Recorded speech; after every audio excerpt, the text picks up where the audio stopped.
The Tigers may have pulled off their best move this transfer portal window.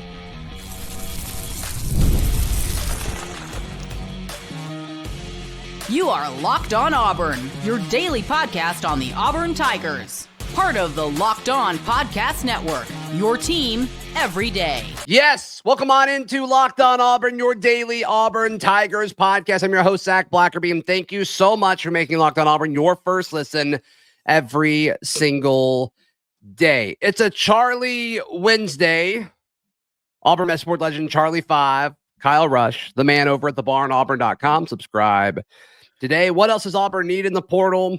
What would adding Eric Singleton mean for this team? But first things first, the big win of the portal window.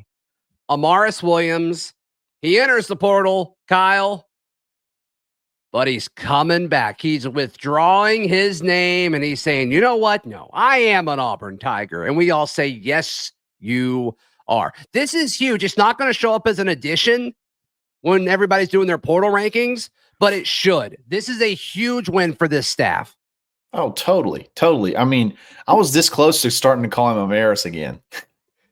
I don't know if you remember that. I do. I'd made up my mind. I'm going to call you Amaris from now on. No, I'm kidding. Yeah, it's huge. I remember last year when we saved several guys, we talked about it, that sometimes saving guys is just as big as adding a guy in the portal, like adding a 5-star in the portal. And basically just saving Keontae Scott was huge. Yeah. Dylan Wade last year, saving Dylan Wade, Dylan Wade for sure. Yeah. And then Dylan Wade's coming back again. Lee. Yeah. Right. Yeah. A bunch of guys that went into the portal or you thought would go into the portal, you saved them, just like having a big addition. I was kind of shocked he ever went in to begin with. I know he's from North Carolina. Yeah. And going back home was maybe a big deal there. And then obviously I'm sure Bill Belichick helps him being hired as the head coach there, going to play for him. Yeah. He's been pretty decent on defense, I hear. But at the end of the day, you save him, and he was going to be a part of the plan.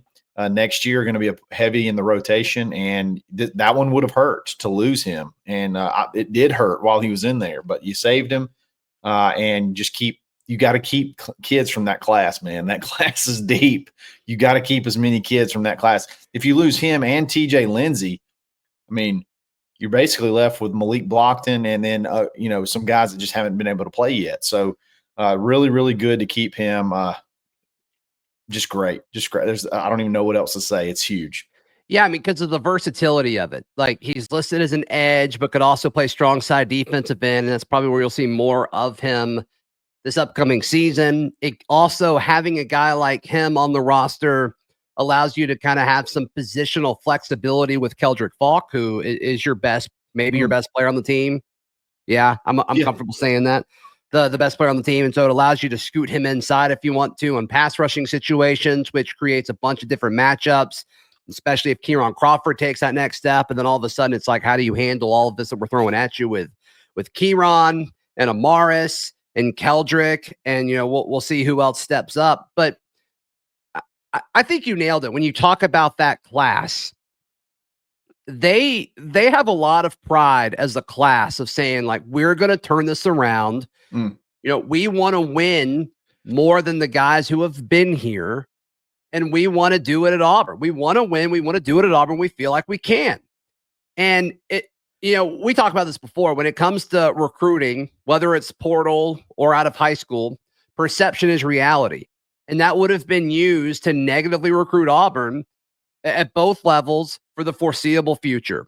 And I think optically, this is huge because, like you said, if Amaris were to have stayed in the portal, it's like, well, this is a guy that you assume was taken care of from an NIL point of view.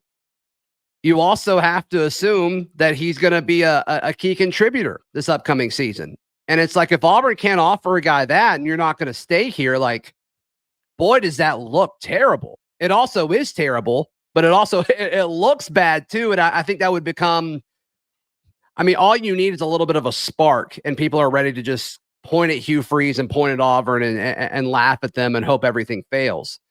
And this is another thing, a feather in the cap of this staff of just being able to attract talent, maintain talent, Because how many times have we heard this when Auburn was losing? Oh, well, they're going to lose their class, or as soon as the portal opens, all of these talented young guys are going to enter the portal. And so far, that's not happened. No, not at all. I mean, once the losing skid started last year, we said, "Hey, your goals are changing." Now it's your commits in 2024 class. That was like the biggest. Like, if you can do that, right, we can at least point to a pathway of hope in the future. And this is a good step in that direction. I think another thing it shows, man. I know this is probably just overbooging. This is just trying too hard to find something to boog about. But hold on. Is it possible to overboog? No, you're right. Okay, so you're just about to boog. I don't know why I said that. I don't know. Yeah. It's just a. Were you ashamed of the boog for a second? Maybe I was. Maybe I was doubting. Don't be ashamed of boog. I was trying to justify it. Go ahead and boog, my guy. I feel like sometimes I have to justify the boog, but I don't even remember what I was saying now. Oh yeah. So when people, I gotta think this is a message too. Like, it's sending to people like, man, look at Auburn has had 2 losing seasons, and everybody stays. What is the deal? What's going on over there? Like, they have to have something.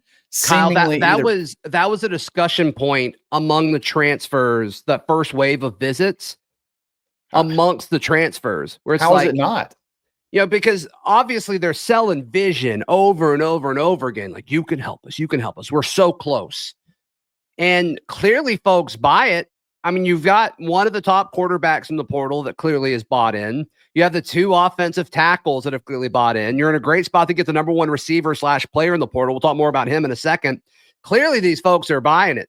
And sure, everybody's going to be like, oh, well, it's all money. It's all money. And it's like, they're getting money from other places, too. Like, Auburn's probably not more the only money. School with strong NIL resources. Yeah, like, that's not all of it. Probably and more shame money on you too. for pointing at these kids to say, like, oh, the only thing you care about is money. Get over yourself. Yeah, I mean, and honestly, they could go. There's desperate people. There's desperate schools out there. Like, I can imagine. Like, I think Auburn's extremely competitive in the NIL 100%. space. I think that you could put them up against anybody. But at the end of the day, like, there's going to be teams that will overspend at positions, especially with rev share coming up and like collectives doing these cash dumps and prices going crazy. They could go find more money if that's what it was all about.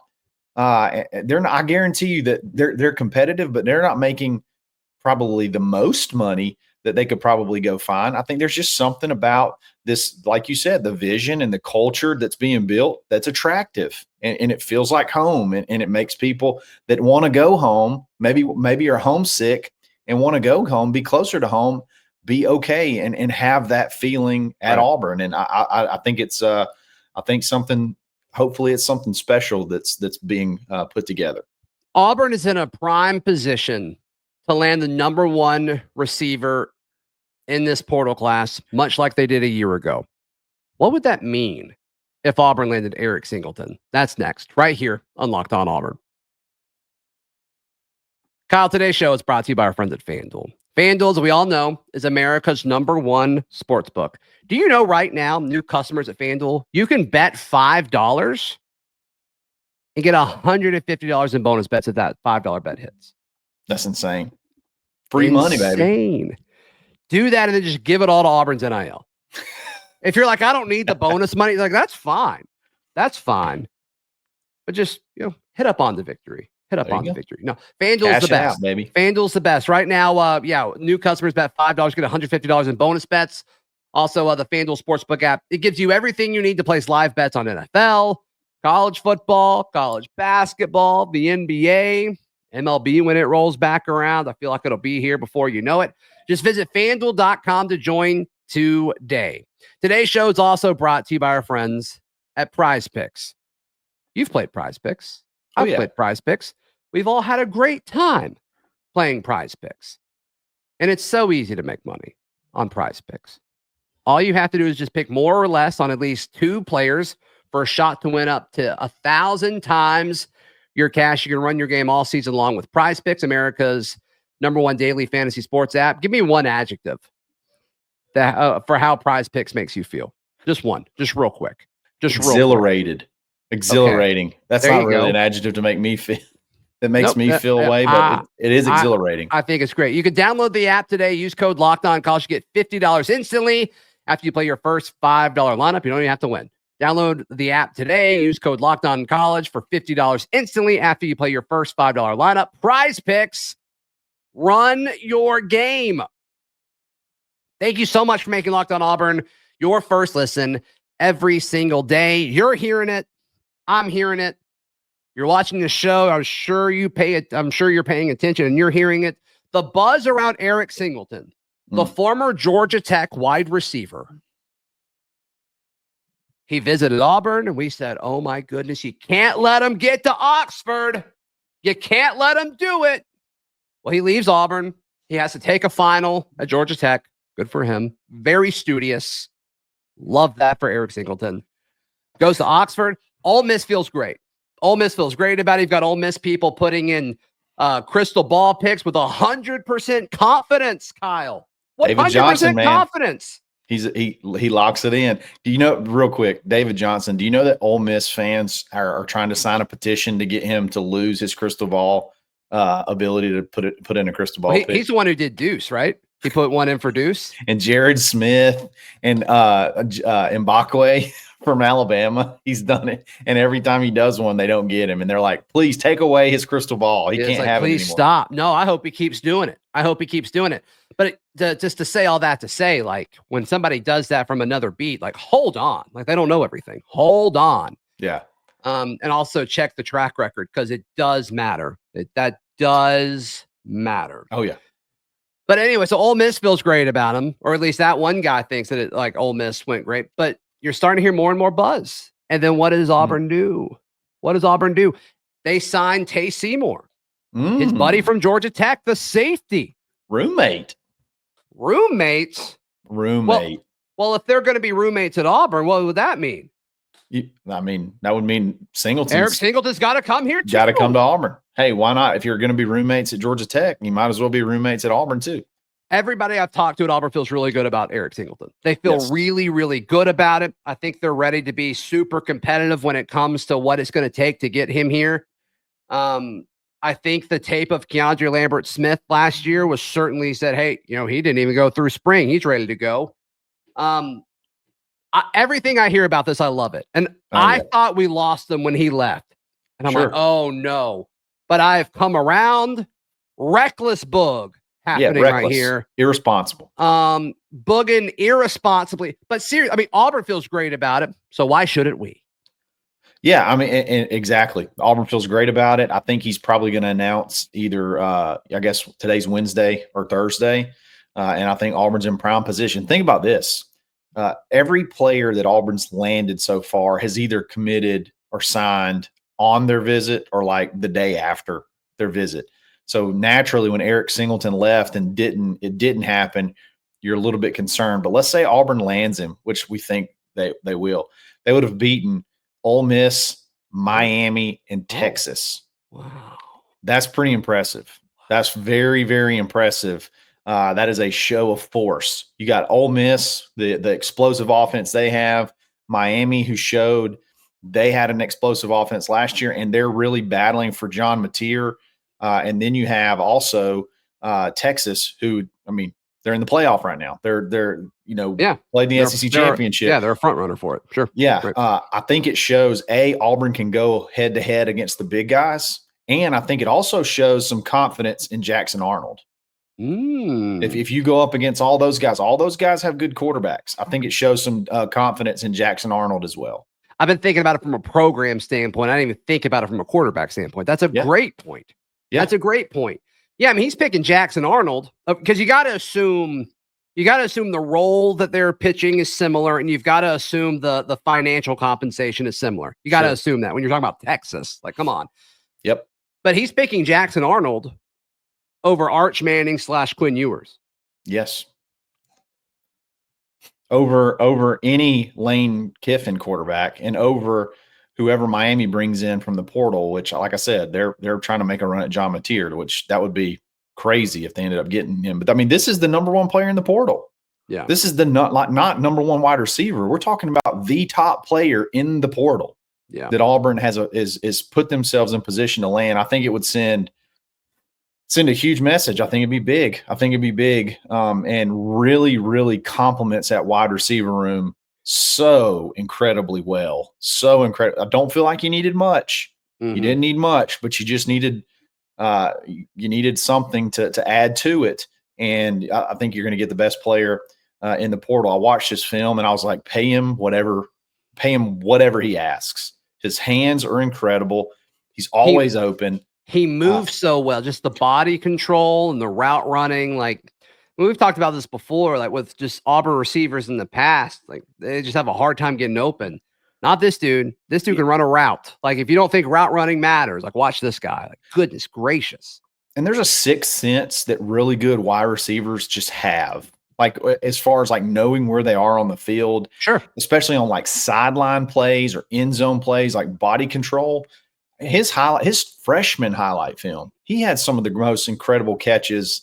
You talked about all the catches that were highlight reels that Keandre Lambert-Smith made. I mean, you're talking about that quality as a true freshman, and he'll come in here as starting his third year in college football. I mean. He's a weapon, man, and he could do a lot of good things. And then we play the game again like we did last year. Who do you cover? Who do you cover? Yeah. Because it makes that passing attack very dynamic. If you can get on the same page with and you just got to think if you're Jackson Arnold coming from what you had in Oklahoma to 2 new offensive tackles and an offensive line that I already think was okay. I'm kind of going against the grain a little bit. I thought the O-line was better last year than most people think, but we're splitting hairs at that point. But you look at that and you look at Cam Coleman, and then you got to assume Malcolm and Perry and Bryce all take a step forward from their freshman years to their sophomore years. And you bring in Eric, like if you're Jackson Arnold, you got to be like, oh my goodness, this is just a totally different world. And totally different scenario.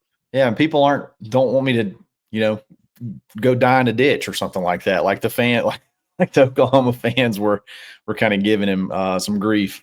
They wanted him to go die in a ditch. He said death threats and stuff like that. He was getting a lot of hate. So that was. Oh, Jackson said, I missed that. I don't know that he said it out loud, but I know that they've been talking. He's been talked about how ugly that fan base can be and how he needed a fresh start. So, well, I'm glad he got it. Hopefully the scheme works well with him. That's all I'll say about that. All right. But I think the talent's going to be there because we both think Eric Singleton ends up in this portal class. What are other positions of need? Because, man, they've really hit the offensive line. Seems like they're pursuing receivers. They got their quarterback and their running back. We're not talking about the defense a ton. What do they need to do there? That's next, right here on Locked On Auburn.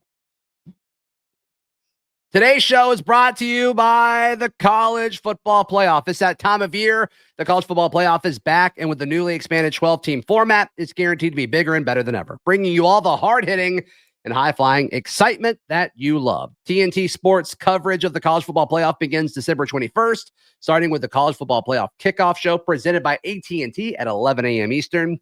Leading into our first matchup, the SMU Mustangs battling the Penn State Nittany Lions at noon. Then the Clemson Tigers look to upset the Texas Longhorns in a showdown at 4 p.m. Eastern.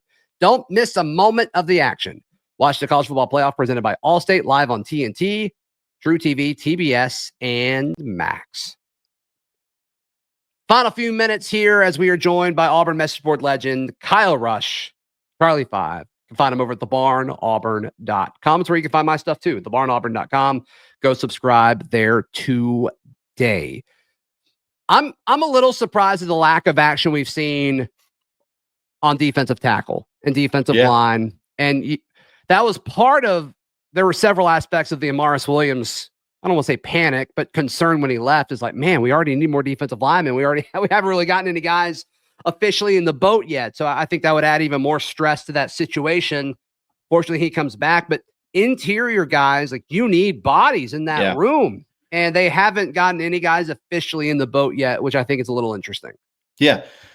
With Jason Jones declaring for the NFL draft, and then obviously Isaiah Rakes out of eligibility. You don't have that true plugger in the middle. You don't have that guy. Yeah, you lost Trill Carter. Yeah. You lost Gage Keys. Exactly. And then TJ Lindsey entered the portal. Like, yeah, you're missing a lot. So you're down some guys, and you're going to have to bring in some bodies.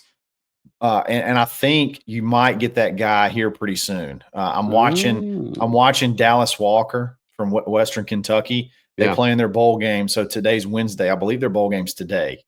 And I think he's playing in that. So I think shortly after that, you may see something happen. May see some action there from Dallas Walker. I think you might need at least one more defensive lineman. Don't really know who that is yet. There, like you said, there haven't been a lot of names pop up on the defensive line. Mainly the guys you've seen are Clev Lubin from Coastal Carolina, I believe, but he's an edge. And then you've seen Dallas Walker's name. Maybe there's some of those. Maybe there's some more that you're either waiting for bowl games or playoff games to end. That you may see some guys jump in that you can pursue. So I think Auburn can afford to be a little bit patient there and wait, because there's not a ton, I don't think, that's super attractive in the portal right now. But there could be in the very near future. Yeah, and like I wouldn't hate adding an edge either. I know we need more interior guys, but they may not be in a situation where they could. And also, like, defensive line is a position where I'm a little more okay with them going young if they have to. I think some of the freshmen they're bringing in like have the size. You don't want to play them unless you have to, and you don't want to play them too early. But I think you could go young at defensive line if you really, really needed to. But there's so many talented guys that are going to be playing in the playoff or playing in bowl games that I do think that's worth noting. And I wonder how malleable Durkin's system is up front. And what I mean by that is we typically in a 3-4 alignment, you're going to have a big nose tackle, but I wonder there's a lot of guys on this roster that could play at like 6'4", 6'5", 290, 285. Can his system, can you take advantage of that and maybe have a 4-man front, a little bit more disruptive, throw some different fronts in there like that, where it's sort of like those old LSU defensive line, those old 4-3 defensive alignments. There just seems to be a lot of those type players and not a lot of, there's just not many options at like that true sit down in the middle, eat up a bunch of blocks, nose tackle. I wonder if that could be a possibility. Yeah. Or can you play a freshman in that role? Like Malik Autry's big enough to do that, but he's a big boy. Jordan Crawford's another one. Huge. Squats almost 700 pounds. So like he could definitely 330. It's insane. Yeah. He could definitely be one of those guys that could maybe fill that role. Yeah. So to me, it's like you've got the dudes. Are they going to be ready? Yeah. And I don't know if I want to bank it fully on that. Gosh, I forgot all about Jordan Crawford. He's my favorite player in the whole class. How could I have done that? He's my favorite player in the whole class. I love the way you said that is like you were filled with so much regret. It was pain. It was some sorrow attached. I mean, you went from reckless bug to forgetting your favorite player in this class, Jordan Crawford. Screeching to a halt. Screech the bug to a halt, straight into regret. I apologize, Jordan. You're my favorite player in the class, and I think you need to apologize to the people watching too. We may not. I'm sorry, gang. I'm totally sorry. I can't believe we may not even need anybody in the portal for a defense. We may just roll with this freshman class, just all freshmen. You know what? The roster's I take it done. all back. The roster's done. Yeah. We're fine. Playoffs. We're fine. Playoffs are bust, baby. Let's go. Let's go. Oh man. They had a linebacker, right? We're gonna add a linebacker. You got to think. Yeah, you got to. I think you needed a linebacker. I was shocked that the Phoenix Jackson thing is weird, man. Phoenix Jackson thing is weird, and the reason is because the guy, it seems like they're going to move on now, is another really young guy, and you're lacking that older guy in the room, and Phoenix Jackson kind of would have been that, and now it seems like. Is it Xavier Atkins? Is that I think his name, from LSU, who's on a visit today, I believe. I think that may be your linebacker that you're looking at that you really like, but he's just finished his freshman year. So you have another bunch of young guys. I assume they would go get, a senior leader, like another Dorian Mausi. That I type thought that was player. going to be Phoenix Jackson, though. Yeah, I thought that was the guy. And his name's Phoenix. And he signed with Baylor, so we got to play first game of the year. Yeah. So he's going to be full of just piss and vinegar, ready to. I mean, I feel like he was a little petty when he posted his stuff from his Auburn visit or whatever, and he's like #not committed, and it's like, gosh, I wish you were. Yeah. I wish you were, because I think you're a good player. He was like the top. What was it? The top PFF linebacker in coverage or something like that. Yeah, he was third, I think. Yeah. And that, I mean, obviously, that's Is it good to have coverage linebackers, Kyle? I think it's linebackers that can cover ideal. Space. I think it's ideal. This isn't the 80s anymore. So you need guys that can run. But I think they'll that could be another one where you get one now and then wait to see what happens. And that's also a position where I'm okay if they want to go young there. Because you have so many options. Yeah. So many really good young options. You do need a few more. You do need another body. So sure. We'll see. How can people check out everything you have going on? Absolutely, man. You can subscribe to thebarnauburn.com, and you got to get in this portal mega thread. It's up to 270 pages, and we're getting t-shirts made. I think I survived the portal mega thread. We've had so many swings of emotion. We update it seemingly every half hour with information, and then that leads to a conversation of that information. It's just a ton of fun. The conversation's great. There's not a ton of riffraff. I feel like it's just dudes and ladies that love to talk about Auburn football, and we just kind of share information and have fun with it. So check us out, thebarnauburn.com, and then obviously anywhere you get a podcast, you can find the Top Button Podcast. Yeah, be sure to give Kyle some love. thebarnauburn.com. Please like the video. Please subscribe. We'll see you next time. This has been Locked On Auburn.